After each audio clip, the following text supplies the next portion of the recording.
Bip na ba ang lahat?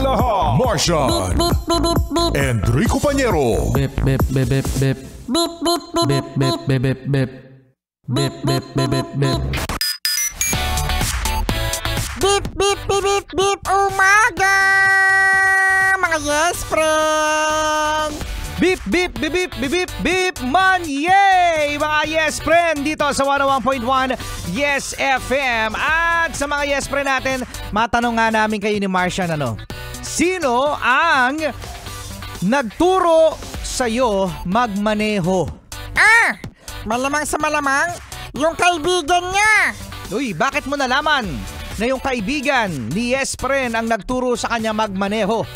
Kasi kamote siya mag-drive. Kamote! Ano ang malalaman mo? Ano ang may tuturo sa'yo ng kamoteng driver sa isa pang estudyanteng magiging kamote driver? Magiging kamote driver din. Pero alam nyo mga yes friend, meron tayong mga nagda-drive ngayon, napatanong sila sa kanilang sarili, sino nga ba ang nagturo sa akin mag-drive? Di ba usually mga magulang, yan, yung tatay. Yung tatay na magaling, magturo. Hindi rin. Sabi ng tatay dun sa anak niya na nagmamaneho, nagpa-practice, anak, relax ka lang ha. Biglang may bata tumawid. Relax! Relax, preno! Yung mga ganyan, Yung ikaw ay nag-aaral pa lamang, pero yung nagtuturo sa'yo, yung katabi mo, tensyonado.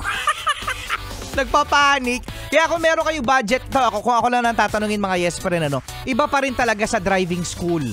Totoo yan. Ako, yung father ko rin nagturo rin sa akin, pero iba pa rin kasi talaga ang driving school. Kasi ang driving school mga yes friend, it's their profession at sanay na sanay sila at siguradong safe ang inyong pagmamaneho, ang pagpapractice. Siguro papalagay natin na may kamahalan, pero mababawasan naman yan kapag ikaw ay nagdadrive. Mababawasan yan kasi iwas violation. Iwas ticket. Iwas ticket. Totoo yan. Pero oras ang alam ko sa mamaneho sa mga driving school, malalaman din dyan ang mga rules and regulations. Oo, At sa mga yes friend natin dyan na mga merong nagtuturo o tinuturuan na mag-drive yan. Oo. Sana mga yes friend, ituro nyo naman yung tama at hindi maging kamote. Shoutout pala sa mga kamote driver dyan